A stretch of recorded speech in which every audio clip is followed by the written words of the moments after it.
Vijaya Karnataka international YouTube ಚಾನೆಲ್ಗೆ ಸ್ವಾಗತ. ನಾನು ಶಂಕರ್ನ ಹೆತ್ತು.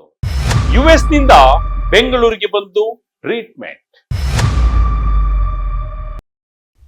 ಸಾಮಾನ್ಯವಾಗಿ ಭಾರತದಿಂದ ಅಮೆರಿಕಕ್ಕೆ ಹೋಗೋಕೆ ಬಹಳಷ್ಟು ಜನರು ಬಹಳಷ್ಟು ರೀತಿಯಲ್ಲಿ ಪ್ರಯತ್ನ ಮಾಡ್ತಾರೆ.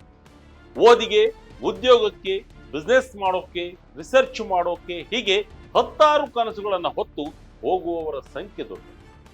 ಕೈತುಂಬ ಸಂಬಳ, ಐಷಾರಾಮಿ ಜೀವನ, ವಿದೇಶಿ ಸೌಲಭ್ಯಗಳು, ಹೀಗೆ ಅಮೆರಿಕ ಅಂದ್ರೆ ಎಲ್ಲರಿಗೂ ಒಂದಲ್ಲ ಒಂದು ರೀತಿಯ ಆಕರ್ಷಣೆ. ಆದರೆ ಕಳೆದ 10 ವರ್ಷಗಳಿಂದ ಅಮೆರಿಕದಲ್ಲೇ ನೆಲೆಸಿದ್ದ ಭಾರತೀಯ ಮೂಲದ ಉದ್ಯೋಗಿಯೊಬ್ಬರಿಗೆ ಆಗಿರುವ ಅನುಭವ ಹೊಸ ಚರ್ಚೆಗೆ ದಾರಿ ಮಾಡಿಕೊಟ್ಟಿದೆ. ಅಷ್ಟೇ ಅಲ್ಲ, ಅವರು ಮಾಡಿರುವ ಒಂದೇ ಒಂದು ಸೋಷಿಯಲ್ ಮೀಡಿಯಾ ಪೋಸ್ಟ್ ಈಗ ಇಡೀ ವಿಶ್ವದ ಗಮನ ಸೆಳೆದಿದೆ. ನನ್ನನ್ನು ಅಮೆರಿಕ ಅಲ್ಲ, ಭಾರತ ಗುಣಪಡಿಸಿತು ಅಂತ ಅವರು ಹೇಳ್ತಿದ್ದಾರೆ. ಅಮೆರಿಕದ ಆರೋಗ್ಯ ವ್ಯವಸ್ಥೆಯ ಕರಾಳ ಮುಖ ಮತ್ತು ಭಾರತದ ವೈದ್ಯಕೀಯ ಕ್ಷೇತ್ರದ ಬಗ್ಗೆ ಅವರು ಹಂಚಿಕೊಂಡಿರುವ ವಿಷಯಗಳು ನಿಜಕ್ಕೂ ಅಚ್ಚರಿ ತರಿಸುತ್ತವೆ. ಅದರ ಬಗ್ಗೆ ಇನ್ನಷ್ಟು ವಿವರಗಳು ಈ ವಿಡಿಯೋದಲ್ಲಿದೆ. ಬದುಕು ಕುಗ್ಗಿಸಿದ್ದ ಯುಎಸ್ ವೈದ್ಯರ ಮಾತು. ಯುಎಸ್ ನಲ್ಲಿ ಸ್ಟಾಪ್ ಡೇಟಾ ಸೈಂಟಿಸ್ಟ್ ಆಗಿರುವ ಎನ್ಆರ್ಐ ಆರೋಗ್ಯ ಚಿಕಿತ್ಸೆಗೋಸ್ಕರನೇ ಭಾರತಕ್ಕೆ ಬಂತು.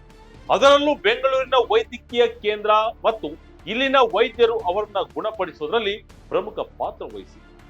ಅಮೆರಿಕದಲ್ಲಿ ಕಳೆದ 10 ವರ್ಷಗಳಿಂದ ಕೆಲಸ ಮಾಡುತ್ತಿದ್ದ ಇವರು ವೃತ್ತಿ ಜೀವನದಲ್ಲಿ ಅತ್ಯಂತ ಎತ್ತರಕ್ಕೆ ಏರಿದ್ದಾರೆ.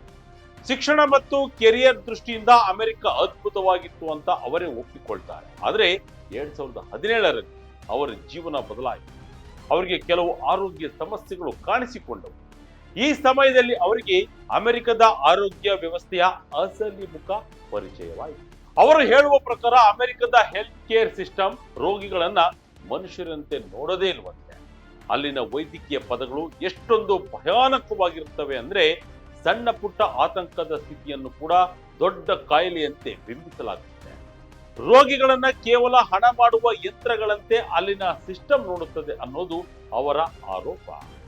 2018ರಲ್ಲಿ ಅಮೆರಿಕದ ವೈದ್ಯರು ಅವರಿಗೆ ಸ್ಕಿಜೋ ಎಫೆಕ್ಟಿವ್ ಡಿಸಾರ್ಡರ್ ಇದೆ ಅಂತ ಡಯಾಗ್ನೋಸ್ ಮಾಡಿದ್ರು. ಅಂದ್ರೆ ಅದೊಂದು ಬಹಳ ಗಂಭೀರವಾದ ಮಾನಸಿಕ ಕಾಯಿಲೆ. ಆದರೆ ಈ ಎನ್ಆರ್ಐಗೆ ಒಂದು ಅನುಮಾನವಿತ್ತು. ನನಗೆ ನಿಜವಾಗಿಯೂ ಇಷ್ಟು ದೊಡ್ಡ ಕಾಯಿಲೆ ಇದ್ದರೆ ನಾನು ಹೇಗೆ ಒಬ್ಬ ಡೇಟಾ ಸೈಂಟಿಸ್ಟ್ ಆಗಿ ಇಷ್ಟು ದೊಡ್ಡ ಕೆಲಸ ಮಾಡಲು ಸಾಧ್ಯ? ಎಂಎಸ್ ಮಾಡೋಕೆ ಹೇಗೆ ಸಾಧ್ಯ ಆಯಿತು? ಸ್ಕಿಜೋಫ್ರೇನಿಯಾ ಇರುವವರಿಗೆ ಭ್ರಮೆಗಳಿರುತ್ತವೆ, ಅದರೊಳಗೆ ಮುಳುಗಿರುತ್ತಾರೆ. ಬೇರೆ ಕೆಲಸಗಳನ್ನ ಫೋಕಸ್ ಮಾಡಿ ಮಾಡೋದು ಕಷ್ಟ ಆಗುತ್ತೆ. ಆದರೆ ನನಗೆ ಹಾಗಿಲ್ಲ ಅಂತ ಅವರಿಗೆ ಅನಿಸಿತ್ತು.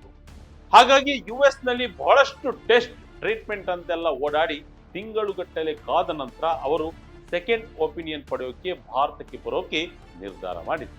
ಅವರು ಅಮೆರಿಕದಿಂದ ಬಂದಿದ್ದು ಬೆಂಗಳೂರಿನ ಖ್ಯಾತ ಮಾನಸಿಕ ಆರೋಗ್ಯ ಸಂಸ್ಥೆ ನಿಮ್ಹಾನ್ಸ್ಗೆ. ಅಲ್ಲಿನ ಪ್ರಸಿದ್ಧ ಮನೋವೈದ್ಯರು ಅವರನ್ನ ಪರೀಕ್ಷೆ ಮಾಡಿ ಹೇಳಿದ್ದು ಬೇರೆಯದ್ದೇ ವಿಚಾರ. ಸ್ಕಿಜೋಫ್ರೇನಿಯಾ ರೀತಿಯ ಯಾವುದೇ ಮಾನಸಿಕ ರೋಗವೂ ಇಲ್ಲ, ನಿಮಗೆ ಕೇವಲ ಒಂದು ಮೂಡ್ ಡಿಸಾರ್ಡರ್, ಸಾಧಾರಣ ಆತಂಕದ ಸ್ಥಿತಿಯಷ್ಟೇ ಇರೋದು ಎಂದು ವೈದ್ಯರು ಸ್ಪಷ್ಟಪಡಿಸಿದರು. ಅಮೆರಿಕದಲ್ಲಿ ವರ್ಷಗಟ್ಟಲೆ ಕಾಡಿದ್ದ ಆತಂಕ ಭಾರತದ ವೈದ್ಯರ ಒಂದೇ ಒಂದು ಮಾತಿನಿಂದ ದೂರವಾಯಿತು. ಇದು ಅವರ ಬದುಕಿನ ದೊಡ್ಡ ಯೂಟರ್ನ್ ಕೂಡ ಆಯಿತು. ಭಾರತದಲ್ಲಿ ಮಾತ್ರ ಸಿಗುತ್ತೆ ಪರ್ಸನಲ್ ಕೇರ್. ತಿಂಗಳಿಗೆ 1.30 ಲಕ್ಷ ಇನ್ಸೂರೆನ್ಸ್ ಪ್ರೀಮಿಯಂ. ಈ ಎನ್ಆರ್ಐ ಕಳೆದ ವರ್ಷವಷ್ಟೇ ಭಾರತಕ್ಕೆ ವಾಪಸ್ಸಾದ್ದು. ಇಲ್ಲಿನ ವೈದ್ಯಕೀಯ ವ್ಯವಸ್ಥೆ ಮತ್ತು ವೈದ್ಯರು ನಮ್ಮನ್ನ ಗುಣಪಡಿಸಿದ್ದಾಗಿ ಹೇಳಿಕೊಂಡಿದ್ದಾರೆ. ಹಾಗೆ ತನ್ನನ್ನು ಇಲ್ಲಿ ಹಣ ಕೊಡುವ ಯಂತ್ರದಂತೆ ನೋಡಲಿಲ್ಲ ಅನ್ನೋದನ್ನ ಹೇಳಿಕೊಂಡಿದ್ದಾರೆ. ಈ ಪೋಸ್ಟ್ ವೈರಲ್ ಆದ ಕೂಡಲೇ ಸಾವಿರಾರು ಜನರು ತಮ್ಮ ಅನುಭವಗಳನ್ನ ಹಂಚಿಕೊಂಡಿದ್ದಾರೆ. ಒಬ್ಬ ಬಳಕೆದಾರರು ಹೇಳುವಂತೆ, ಅಮೆರಿಕಕ್ಕೆ ಹೋದ ಮೇಲೆ ನಮ್ಮ ಹೊಟ್ಟೆಯಲ್ಲಿರುವ ಬ್ಯಾಕ್ಟೀರಿಯಾಗಳು ಬದಲಾಗುತ್ತವೆ, ಇದರಿಂದ ರೋಗ ನಿರೋಧಕ ಶಕ್ತಿ ಕಡಿಮೆಯಾಗಿ ಮೂಡ್ ಸ್ವಿಂಗ್ ಆಗುತ್ತದೆ ಅಂತ ಅವರಿಗೆ ವೈದ್ಯರೇ ಹೇಳಿದ್ದಾರಂತೆ. ಆದರೆ ಇದು ಕೇವಲ ಒಬ್ಬರ ಕಥೆಯಲ್ಲ. 17 ವರ್ಷಗಳ ಕಾಲ ಅಮೆರಿಕದಲ್ಲಿದ್ದ ದಂಪತಿಯು ಕೂಡ ಭಾರತಕ್ಕೆ ವಾಪಸ್ ಬಂದಿದ್ದಾರೆ. ಅವರು ಕೊಟ್ಟಿರುವ ಕಾರಣ ಕೂಡ ಅಮೆರಿಕದ ಅತಿಯಾದ ವೈದ್ಯಕೀಯ ವೆಚ್ಚ. ಅವರು ಹಂಚಿಕೊಂಡಿರುವ ಮಾಹಿತಿ ಪ್ರಕಾರ ಇಬ್ಬರಿಗೆ ತಿಂಗಳಿಗೆ ಸುಮಾರು $1,600 ಅಂದರೆ 1.30 ಲಕ್ಷ ರೂಪಾಯಿ ಇನ್ಸೂರೆನ್ಸ್ ಪ್ರೀಮಿಯಂ ಕಟ್ಟಬೇಕಿತ್ತು.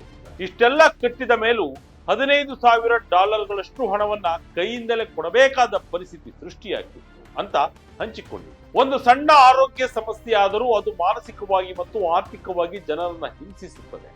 ಭಾರತದಲ್ಲಿ ನಮಗೆ ನಮ್ಮವರ ಬೆಂಬಲ ಸಿಗುತ್ತದೆ.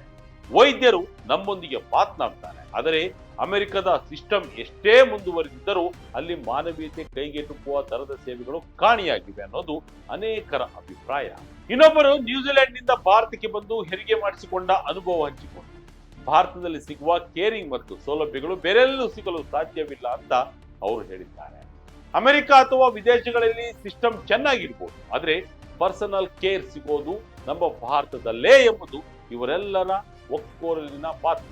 ಆರೋಗ್ಯವೇ ಭಾಗ್ಯ ಅನ್ನೋ ಮಾತಿಗೆ ಈ ಎಲ್ಲ ಉದಾಹರಣೆಗಳು.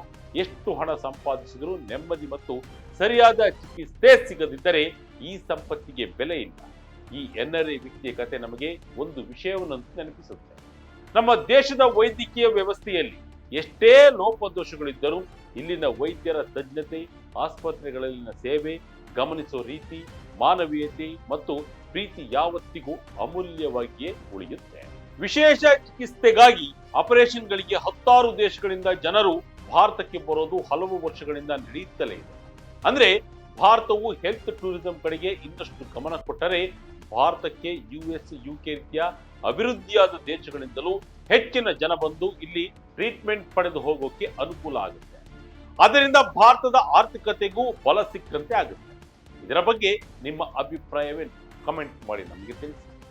ಇದಾಗಿತ್ತು ಈ ಕ್ಷಣದ ಇಂಟ್ರೆಸ್ಟಿಂಗ್ ಸ್ಟೋರಿ. ಇದೇ ರೀತಿ ಸ್ಟೋರಿಗಾಗಿ Vijaya Kanaka international YouTube channel, Facebook follow ಮಾಡ್ತಾ ಇದ್ದೀನಿ. ಧನ್ಯವಾದ.